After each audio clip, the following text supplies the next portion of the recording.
Ideal projects అంటే ఒక చోట ఒక నీటిని ఒక రిజర్వాయర్లో పెట్టి ఆ ఎత్తైన ఆ దగ్గరలో ఉన్న కొండ ప్రాంతం మీదకి ఆఫ్ పీక్ అంటే పవర్ తక్కువ ధరకి దొరికే సమయంలో కింద నుంచి పైకి పంప్ చేసి ఎక్కువ ధర ఉన్న సమయం అంటే ఉదయం 6 నుంచి 10, సాయంత్రం 6 నుంచి 10 దాన్ని పీక్ అవర్స్ అంటారు.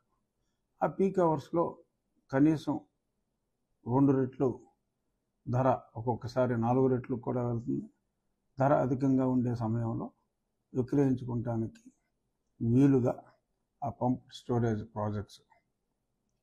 ఆ అలొకేషన్లో మరి చాలామందికి పేర్లు అనవసరం, చాలామందికి ఆల్రెడీ ప్రభుత్వం రిజర్వాయర్లు ఉన్న దగ్గర కూడా ఆ రిజర్వాయర్లనే ఇచ్చేసి ఒక సక్రమమైన పద్ధతి లేకుండా, అంటే టెండర్ పిలవాలి, ఎంత క్యాపిటల్ కాస్ట్లో మీరు కడతారు, ప్రభుత్వానికి ఎంత ఉచిత కరెంట్ ఇస్తారు. ఇప్పుడు ఒరిస్సాలో ఈవెన్ థర్మల్ ప్లాంట్ కట్టినా కూడా సర్టెన్ పర్సంటేజ్ ఆఫ్ పవర్ రాష్ట్ర ప్రభుత్వానికి ఉచితంగా ఇవ్వాలి. అలా ఏ రాష్ట్రానికి ఆ రాష్ట్రం వారి వనరుల్ని, వారి భూ వనరుల్ని, వారి ఇతర వనరుల్ని ఉపయోగించుకున్నప్పుడు ప్రభుత్వం నాకేంటి, నాకేమొస్తుంది అని ఆలోచిస్తుంది ప్రభుత్వం. కానీ గతంలో ప్రభుత్వం నాకేంటి అని ఆలోచించాల.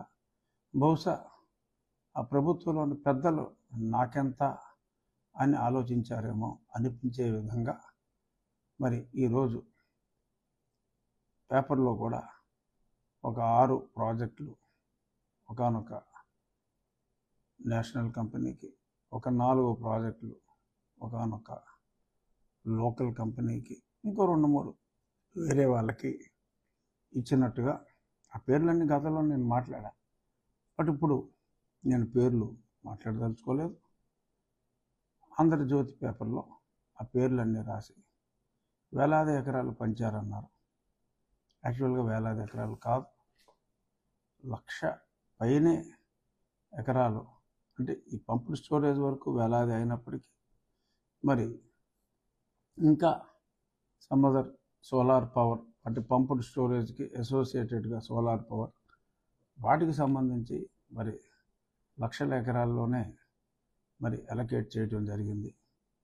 మరి భూవసతి అనేది అది పెరగదు. మరి దాన్ని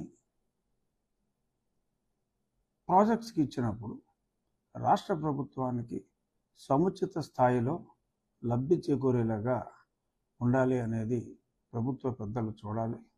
మరి అప్పట్లో గౌరవనీయులైన ఇప్పటి ముఖ్యమంత్రి శ్రీ నారా చంద్రబాబు నాయుడు గారు వాటిని ఖండించడం జరిగింది. అది కూడా ఈ పేపర్లో స్పష్టంగా రాయటం జరిగింది. మరి ఈరోజు జరగబోయే క్యాబినెట్లో ఆ కేటాయింపుల్ని ఏమి చేస్తారు అని ఆంధ్రజ్యోతి కథనంలో రాయటం చూసి ఇది కదా జర్నలిజం అంటే. ఎందుకంటే మంచిని ప్రజలందరూ ప్రోత్సహించాలి. అంటే గత ప్రభుత్వంలో జరిగిన ఒక తప్పుని సరిచేయవలసిన బాధ్యత ఉంది అని పేపర్లో రాయటం మరి నిజంగా ప్రజల కోసం ఈ కథనం వల్ల కావచ్చు, ఈ కథనం రాకపోయినా డెఫినెట్గా చర్యలు తీసుకుని ఉండేవారేమో.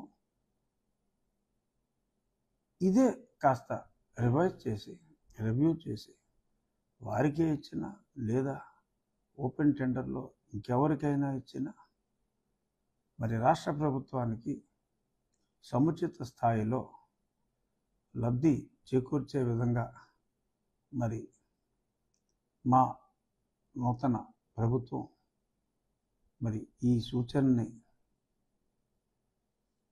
తీసుకుని, ఓపెన్ మైండ్తో తీసుకుని ఇదంతా చర్చించి ఇతర రాష్ట్రాల్లో ఎలా చేస్తున్నారో, ఆ రాష్ట్రానికి లబ్ధి చేకూర్చే విధంగా ఎటువంటి చర్యలు తీసుకుంటున్నారు అనే దాని మీద కూడా మరి కూలంకషంగా చర్చ జరిగి రాష్ట్ర ప్రజలందరికీ మంచి జరగాలని చెప్పి ఆంధ్రజ్యోతి మంచి ఆశయంతో రాసిన ఈ ఆర్టికల్ చూసిన తర్వాత నాకు అనిపించి ఇది కేవలం నేను ఆంధ్రజ్యోతిని అభినందించడానికే మాట్లాడుతున్నాను తప్ప వేరే పరిశ్రమల గురించి నేను మాట్లాడగలను, వీళ్ళు ఏం చేస్తారు అనే దాని గురించి నేను మాట్లాడగల.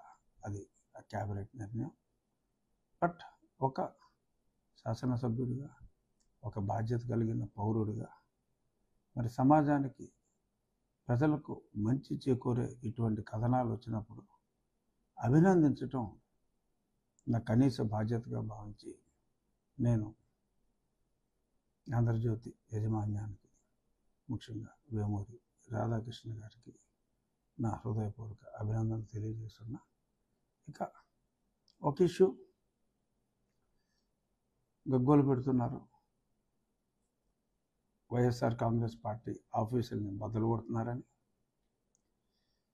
మరి ఆ అనుమతులు 2012లో ప్రభుత్వం ఒక జీవో ఇచ్చింది. ఉమ్మడి రాష్ట్రంలో ఎడాపెడా అలాట్మెంట్లు ఇస్తున్నారు. దాన్ని ఒక క్రమ పద్ధతిలో ఎటువంటి పర్పసెస్కి ఇవ్వాలి అనే దాని మీద ఒక జీవో ఉంది.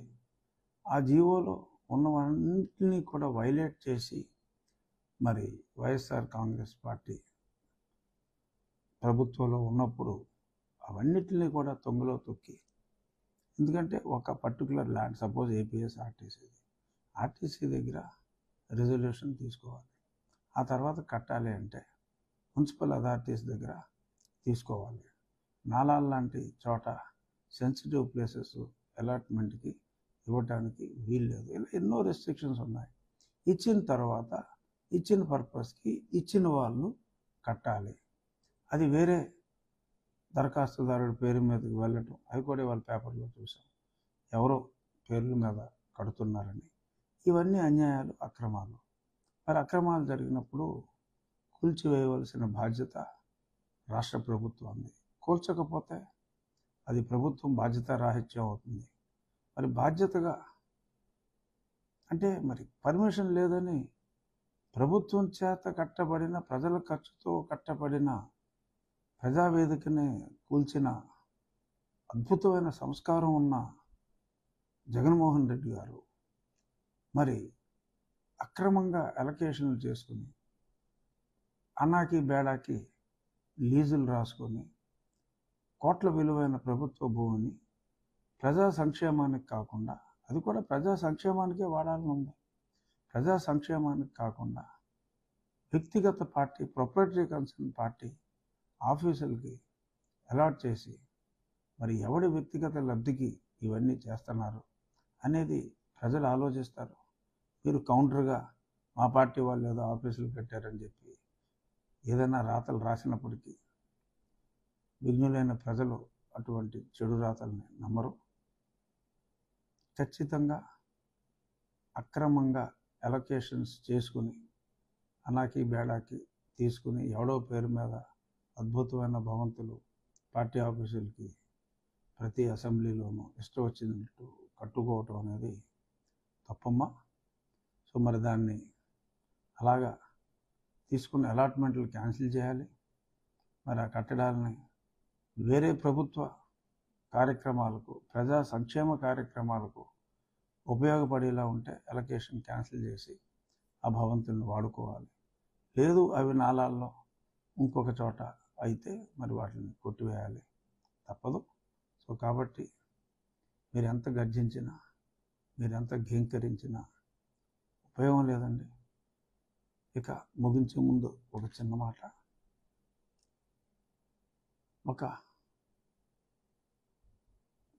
ఎమ్మెల్యే, ఇప్పటి మా అందరి సభాపతి ఏమన్నారు, రాజకీయంగా ఇటువంటి పార్టీలు ఉండకూడదు, రాజకీయంగా చంపేయాలి అని అంటే అదేదో వ్యక్తిగతంగా మరి జగన్మోహన్ రెడ్డి గారిని చంపేయాలన్నట్టుగా నన్ను చంపమంటున్నారు అని మాట్లాడటం.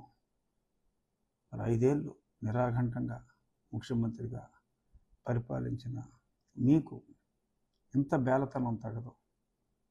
మీరు ఎన్నో అరాచకాలు చేశారు. ఆయన రాజకీయంగా ఎటువంటివి ఉండకూడదన్నారు. మీరు భౌతికంగానే నన్ను నిర్మూలించాలని చూశారు. సో అంచేత మీలాంటి వ్యక్తులు బేలగా చంపుతానంటున్నారు అంటే అది ఎంతో మరి కాస్త ఎబ్బెట్టుగాను కొంత జుగుప్సాకరంగాను ఉన్నట్టుగా ఉంది. వాట్ ఎవర్ హ్యాపెండ్ అది హ్యాపెండ్.